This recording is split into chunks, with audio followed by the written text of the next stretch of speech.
Bonjour, bonsoir, bienvenue sur la chaîne de Psyché. Alors je vous propose votre guidance de vie sentimentale, donc pour les Gémeaux. Gémeaux en signe solaire, en signe lunaire, en signe ascendant, mais aussi en signe Vénus. Donc pour cette période qui va environ du 15 mai au 15 juin 2024. Donc pour les Gémeaux, vie sentimentale et amoureuse. Donc on va aller voir quelle est l'énergie principale pour vous, l'énergie extérieure insusceptible d'influencer le domaine sentimental. Alors pour les Gémeaux, là, nous avons la carte du pendu. Alors ça peut nous parler de blocage, oui, ça peut parler que la situation n'avance pas, alors que vous soyez en couple ou célibataire, c'est-à-dire qu'il n'y a pas de grands changements a priori, hein, ça ne bouge pas. Donc si on est célibataire, on est toujours célibataire, si on est en couple, on est en couple, voilà, mais c'est pas... il n'y a pas de mouvement, il n'y a pas beaucoup de changements, il n'y a pas... alors soit c'est tranquille, pépère, ça suit son cours, donc soit vous le vivez bien, soit donc il y a un certain confort, voilà, ça suit son cours, soit bah, vous attendez vous de l'évolution du changement et ça n'arrive pas, et là dans ce cas-là vous avez l'impression de le subir et c'est assez inconfortable. Donc pareil, hein, ça va dépendre de votre situation, de comment vous vivez les choses, hein, bien sûr, encore une fois c'est un tirage général, hein, vous prenez ce qui résonne avec votre situation bien évidemment. La carte du pendu, elle invite aussi à voir les choses autrement, à observer la situation d'une autre manière, à envisager d'autres points de vue, à élargir hein, sa vision des choses, d'une situation, de sa vie sentimentale, de son célibat, de sa relation de couple. Voilà, il peut être question d'intégrer quelque chose, de digérer quelque chose aussi, pour comprendre, etc. Donc je vais mettre en lien avec quelques cartes de l'améthyste love pour mieux comprendre cette énergie du pendu qui vous accompagne sur cette période. Donc pour les Gémeaux, je vous prends 3 cartes avec cet oracle.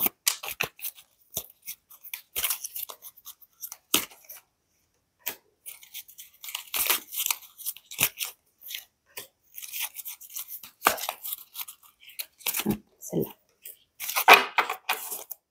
Alors, qu'est-ce que vous avez? Vous avez « J'attends ton retour ». Donc là, bah, on est dans l'immobilisme, on est dans l'attente. On attend que quelqu'un revienne.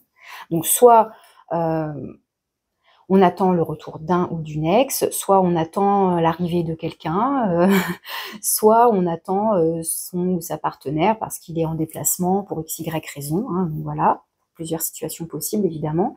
Ici, vous avez traumatisme d'humiliation. Moi, ce que j'y vois surtout, là, ça peut être donc de la tristesse. Il y a une petite larme qui coule sur son visage. Donc, il peut être question peut-être de se morfondre un peu, justement, dans cette attente, de ressentir de la tristesse, au-delà de cette blessure d'humiliation. Oui, ok. Et ici, on a « Ah, message reçu ». Donc, peut-être que cette personne... alors encore une fois, cette personne, soit comme je disais, c'est votre partenaire, soit c'est un ou une ex, soit bah, c'est quelqu'un que vous ne connaissez pas encore. Mais il y a l'idée là de recevoir un message. Alors est-ce que c'est vous qui recevez un message? Est-ce que c'est l'autre personne qui reçoit votre message et qui comprend et qui entend votre message, ce que vous avez à dire, hein, ça peut être dans un sens ou dans l'autre. Ok. Là, on a quelqu'un effectivement qui est plutôt seul, isolé, mais là, on a quand même un petit message d'espoir justement en termes de communication, donc de relation où on se reconnecte là. Alors on va aller voir avec le tarot ce qu'on a. Je commence, donc je vous fais un tirage en croix et je commence par les énergies positives, les énergies soutenantes qui vous aident, qui vous sont favorables hein, dans votre vie sentimentale et amoureuse.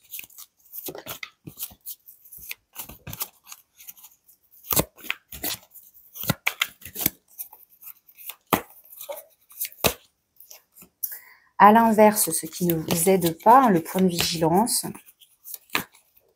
ce qui peut être challengeant, le conseil pour dépasser cet obstacle, l'évolution potentielle, comment va évoluer potentiellement votre vie sentimentale, et une carte de synthèse hein, qui peut refléter votre état d'esprit ou la situation. Alors ici, j'ai l'étoile. Donc, vous voyez, il y a une notion d'espoir. Peut-être justement d'attente. On a formulé un vœu, un souhait, et donc là, bah, on attend. On attend que ce vœu se réalise, on attend que cette personne revienne, qu'elle nous réponde. Il y a une forme de, oui, d'attente, d'espoir ici. Donc, pour moi, ça veut dire qu'on n'a pas perdu espoir, justement. On a toujours foi en l'autre, en la relation, pour sa vie amoureuse globalement, etc. Alors, qu'est-ce qui est positif pour vous? Ah, c'est la carte de la transformation. C'est l'arcane majeur 13 ici, donc c'est la mort, hein, la mort symbolique bien sûr, qui nous parle donc de transformation, de changement. Donc, il peut... autant là, j'avais des cartes qui nous parlaient plutôt de d'isolement, de solitude, bah, ça bouge pas. Et là, tout à coup, j'ai une carte qui nous parle donc de changement. Donc peut-être qu'on va enfin passer de cet état d'attente, d'immobilisation, de non-mouvement, je disais les choses, voilà, ça suit son cours. Et puis là, tout à coup, il y a un événement qui va peut-être venir justement tout chambouler. Est-ce que c'est donc le fait d'oser envoyer un message et que cette personne va le recevoir et donc va pouvoir à son tour vous répondre, ou c'est le fait que vous receviez un message qui va apporter donc un regain, une reconnexion, comme je le disais.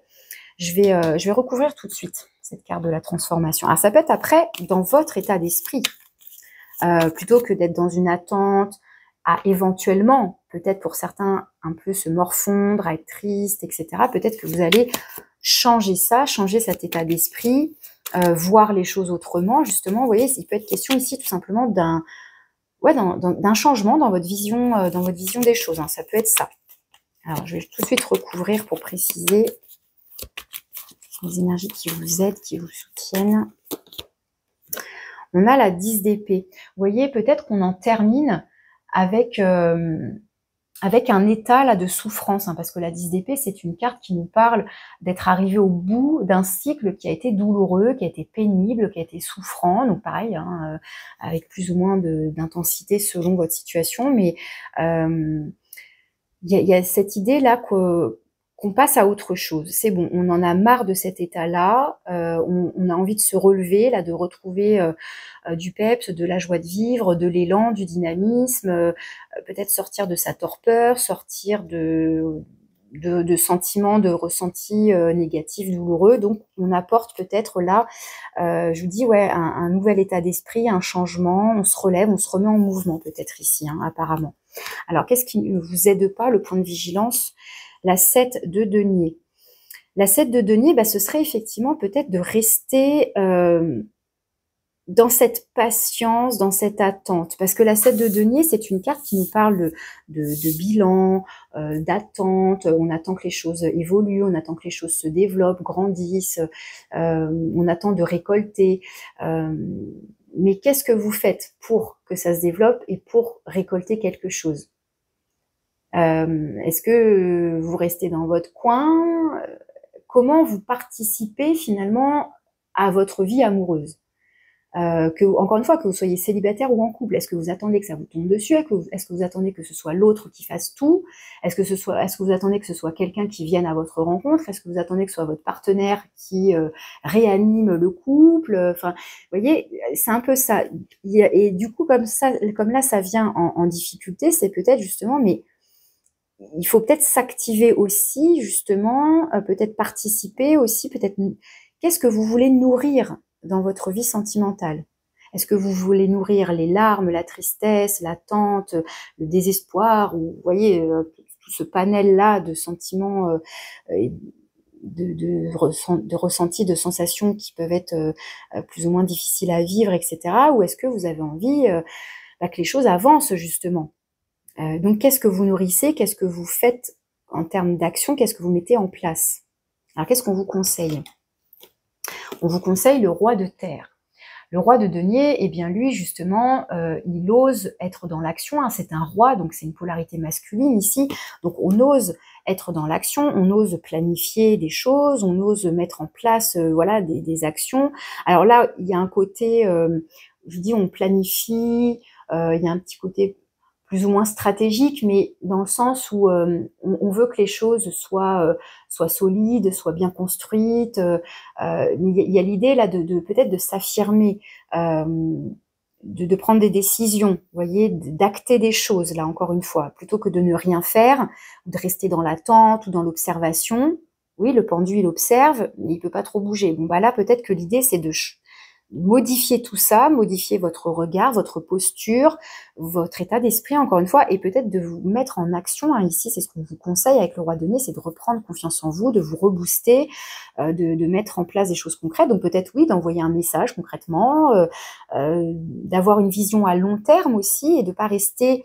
Parce que la 7 de denier, on peut peut-être être concentré que sur certains détails, alors que là, le roi de denier, lui, il a une vision peut-être plus large, plus long terme, où on vise un objectif plus loin, et donc, ok, bah, comment je peux atteindre cet objectif, par quelle étape je passe, vous voyez, il y a un petit côté comme ça, plutôt que de rester, encore une fois, peut-être inactif, ou à se morfondre, ou à rester focus peut-être que sur un élément. Encore une fois, il y a quand même cette idée de peut-être d'élargir sa vision ici. Alors, ça vous amène à quoi tout ça potentiellement? Comment ça évolue? Vous avez la reine de denier. Bon, ça c'est chouette parce que sur cette ligne-là, on va voir au milieu ce qu'on a, mais j'ai quand même un couple, un roi de terre et reine de terre. J'ai un couple qui apparaît ici. Donc, potentiellement, il peut être question, effectivement, là, d'une rencontre, oui, d'une reconnexion avec quelqu'un. J'attends ton retour, bah ça y est, cette personne, elle revient. Donc après, vous vous placez homme ou femme, ici, ça reste des énergies. Mais en tous les cas, j'ai le roi et la reine de denier, donc j'ai bien un couple là qui apparaît. Et donc, des personnages ici qui sont empreints d'une certaine maturité, d'une certaine sagesse, d'une certaine expérience de vie, qui ont les pieds sur terre, qui sont dans l'idée de construire justement quelque chose de fiable, de durable, de solide, de pérenne. Donc pour moi, on va sur une belle évolution. Donc soit une connexion avec quelqu'un, une rencontre, soit une reconnexion avec quelqu'un, soit effectivement, bah ça y est, vous attendiez le retour de quelqu'un et ça y est, cette personne revient parce que peut-être que vous l'avez... Alors c'est pas une carte ici de communication, mais avec ce message reçu, est-ce que vous recevez un message? Est-ce que c'est vous qui envoyez un message et ça permet la reconnexion? Pourquoi pas? Sur les réseaux sociaux, par exemple, bah, c'est j'ose faire le premier pas pour engager une conversation et ça amène potentiellement à une rencontre. Pourquoi pas aussi? Avec la reine de denier, il y a aussi cette idée, en termes d'énergie plus symbolique, plus générale, de prendre soin de soi, prendre soin de son corps. Je sens peut-être après une période où on s'est peut-être laissé aller, pourquoi pas. Bon bah là, on reprend encore une fois du poil de la bête, on reprend confiance en soi, on prend soin de son corps, de son alimentation, de son hygiène de vie, de son sommeil, on se fait plaisir, on se fait des cadeaux, on se rachète des nouvelles fringues. Enfin, vous voyez, il y a un peu cette idée-là aussi qui ressort. Mais là, on a des personnages qui inspirent la confiance, qui inspirent quelque chose, comme je disais, d'ancré, de solide, de fiable, etc. Et qu'est-ce qu'on a en carte de synthèse? Oh, on a le roi d'épée. Donc là, ça peut être vous, puisque le roi d'épée peut faire référence à un signe d'air, et notamment donc à vous, Gémeaux, signe d'air. Donc, et là, j'ai une carte qui nous parle de communication. Le roi d'épée, c'est celui qui sait communiquer, c'est celui qui sait s'exprimer, qui sait réfléchir, penser, donc justement, enfin stratège aussi, qui sait utiliser une certaine logique. Donc là, on a des personnages très posés, très matures, où on réfléchit à faire les choses intelligemment. Là, vous voyez, avec le roi d'épée, on est dans l'intelligence, on est dans la finesse d'esprit. Et justement, peut-être que, encore une fois, avec ce message reçu, peut-être que vous allez vous dire, bon, il faut peut-être que j'envoie un message là. Il faut peut-être que j'exprime ma vérité, ce que j'ai à dire, ou ok, j'ai reçu ce message, bon ben maintenant à mon tour de m'exprimer pour répondre et qu'il y ait une communication. Donc il y a potentiellement là, je trouve, soit une rencontre effectivement, oui, soit une reconnexion avec quelqu'un. Donc ça peut être effectivement votre partenaire, si vous étiez peut-être un peu soit en froid, soit bah voilà, il y a eu un passage un peu à vide, pourquoi pas, soit vous êtes dans l'attente de quelqu'un en particulier que vous avez bien en tête, et il y a potentiellement là l'idée de renouer le contact avec cette ligne que j'ai ici, avec ce roi d'épée qui peut évoquer la communication entre ces deux personnages ici.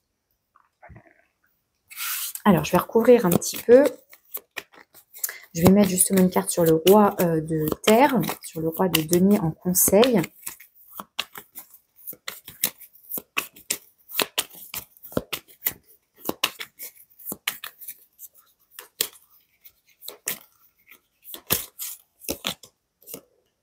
c'est intéressant, on a la reine d'épée cette fois-ci. Donc on a 2 fois le couple, hein, roi et reine de denier, de terre, et roi et reine d'épée, hein, d'air.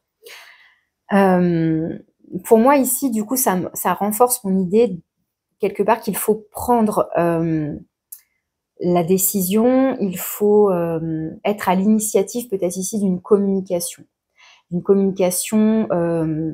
très transparente. Alors, c'est vrai qu'on n'est pas dans les émotions ici, hein, j'ai pas de carte de coupe. Hein, encore une fois, on est dans la terre, dans le concret, le matériel, et les épées, on est dans quelque chose de logique, de rationnel, mais c'est aussi une vision, hein, enfin un état d'esprit, encore une fois. Mais on recherche pour moi ici une communication claire, limpide, où on se dit les choses sans chichi, sans détourner quoi que ce soit. Il y a vraiment l'idée là de se parler de manière très, comment dire, à la fois neutre, mais comment dire, ouais, efficace. On va droit au but.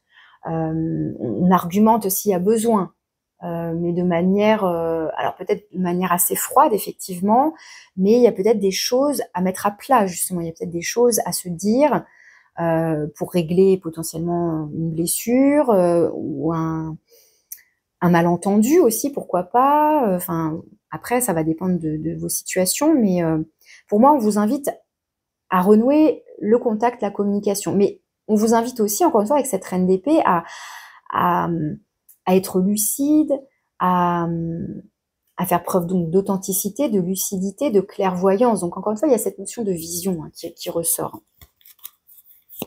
Alors sur la reine de denier.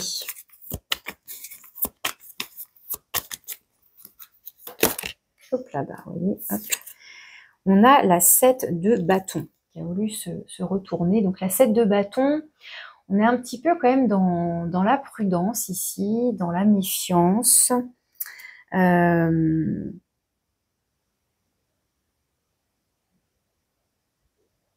est dans l'écoute, mais il y a cette idée de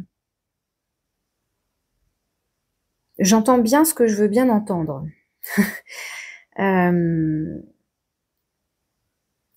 La reine de denier, dans son côté un peu plus négatif, elle peut être assez égoïste, assez renfermée justement, où elle va penser à ses intérêts en premier. Donc du coup, pour le coup, elle va être dans l'inverse, donc elle ne va pas être dans le partage et dans l'ouverture et tout ça.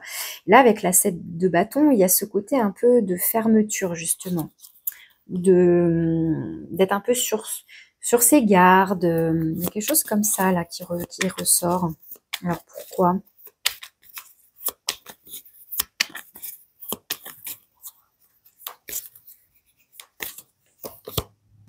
Et on a le fou. Avec le fou, il y a quand même cette idée de rester peut-être seul et indépendant ici, autonome, ou d'avoir quelqu'un en face qui souhaite rester libre, justement. Alors, est-ce qu'on a quelqu'un, justement, qui a peur de l'engagement, qui, vous voyez, qui se protège d'un engagement et qui préfère rester seul, malgré une communication retrouvée, parce que le fou, il est libre. Le fou, il suit son instinct, il écoute ses besoins en premier, justement, il va là où il se sent appelé, mais voilà, il y a un côté indépendant hein, qui ressort très très fort ici. Alors après, est-ce que encore une fois, c'est vous est-ce que c'est l'autre? Est-ce que du coup, on n'arrive pas à trouver un terrain d'entente, un compromis pour avancer ensemble? Est-ce qu'on est face à quelqu'un qui justement était déjà parti, on attend le retour et puis bon bah malgré la communication, en fait, cette personne, elle préfère avancer seule? Ou est-ce que c'est vous qui justement à la fois qui retrouvait une certaine liberté, et par rapport à cette carte-là de transformation et aussi cette carte de la 10 d'épée où on se relève et on se remet en route, hein, avec le fou, on part pour de nouvelles aventures, quoi. Mais il y a l'idée quand même, je trouve, si ça ne parle que de vous ici, de reprendre du poil de la bête quand même. C'est-à-dire que de passer de ces énergies-là, d'immobilisme, de chagrin, de peine, alors après, encore une fois, à différents degrés, mais voilà, quelque chose qui a pu être douloureux, bah voilà, on opère un changement, une transformation,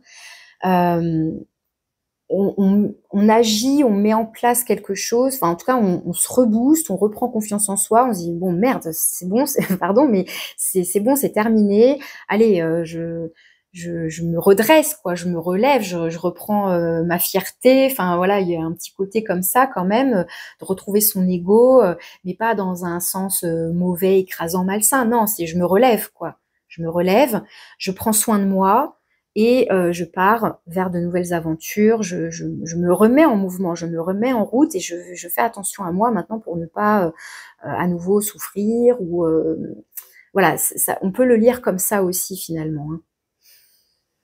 Donc je veux pas vous vendre du rêve, hein, si vous êtes vraiment dans l'attente de quelqu'un, si vous attendez un message, si vous attendez donc un contact, un renouveau. À la fois, au début, je suis partie sur le oui, et puis là, avec ces dernières cartes, c'est quand même un peu plus non, en fait, hein. Donc, bon, encore une fois, ça reste une lecture générale, hein, pour du collectif, donc bien sûr, ça peut pas parler à tout le monde. Après, il peut y avoir des éléments qui vous parlent plus que d'autres, hein, je le sais bien.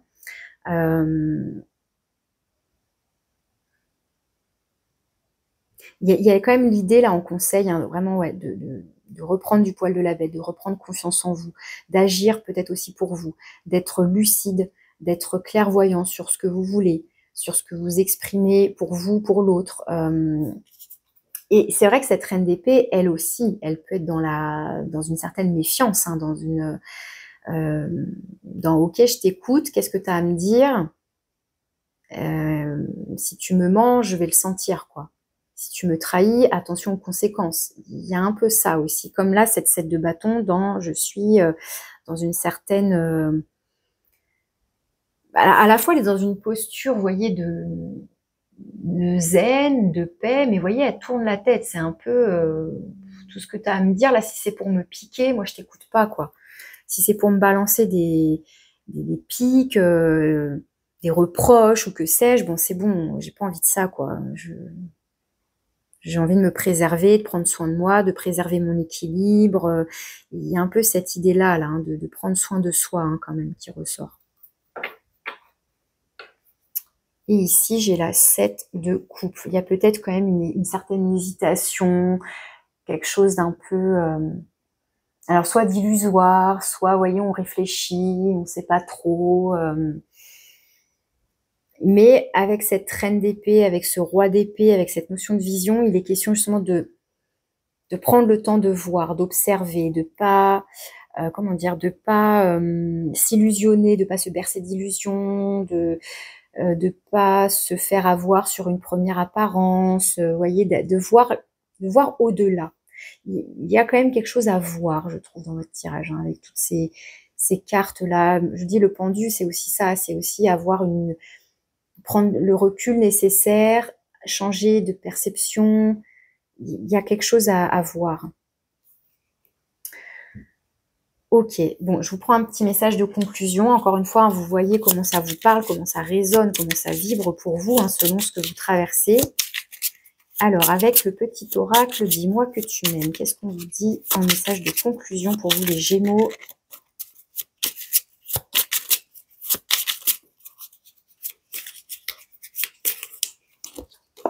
Le charisme. Il est bon d'avoir du caractère, du charme et de l'élégance. Cette combinaison gagnante te rendra magnifique si tu l'assumes pleinement. Plus tu seras toi-même, plus tu dégageras un charisme idéal pour répondre aux sollicitations amoureuses. Ça peut être ça, effectivement, là, ces cartes-là, enfin tous ces rois et ces reines, c'est reprendre, comme je disais, confiance en vous. Il y a à la fois un certain charme au niveau du physique, etc., au niveau de l'assurance que vous pouvez dégager, et aussi au niveau de, de de ce caractère effectivement que vous pouvez donc oui affirmer, de la façon dont vous allez vous exprimer, hein, ça peut aussi passer par là, la manière de discuter, de communiquer, on peut dégager un certain charisme déjà comme ça naturellement par son aura, mais aussi ensuite dans la manière dont on a de s'exprimer, de poser ses limites, d'exprimer ce qu'on veut, ce qu'on ne veut pas. Voilà, on est au clair avec soi et donc pour l'autre, vous voyez. Et donc je vous dis, avec tous ces rois et toutes ces reines, là, il y a vraiment l'idée ouais, de se redresser, de se relever, de s'affirmer, et donc peut-être que ça va vous amener à retrouver un certain charisme, et après, pourquoi pas, par la suite, de faire les bonnes rencontres, enfin voilà, mais c'est comme si là, ouais, il y a cette idée ouais, vraiment de retrouver confiance en vous, de vous affirmer, et ça va vous redonner peut-être une aura, un magnétisme comme ça pour attirer les bonnes personnes, ou du moins la bonne personne. Bon, vous voyez hein, comment ça vous parle, hein, ce petit message sur le charisme. Voilà, je vous remercie de votre écoute. Bien sûr, si vous avez besoin d'une guidance personnalisée, vous avez mon mail pour me contacter. Je vous souhaite un bon mois de mai, juin, et je vous dis à bientôt.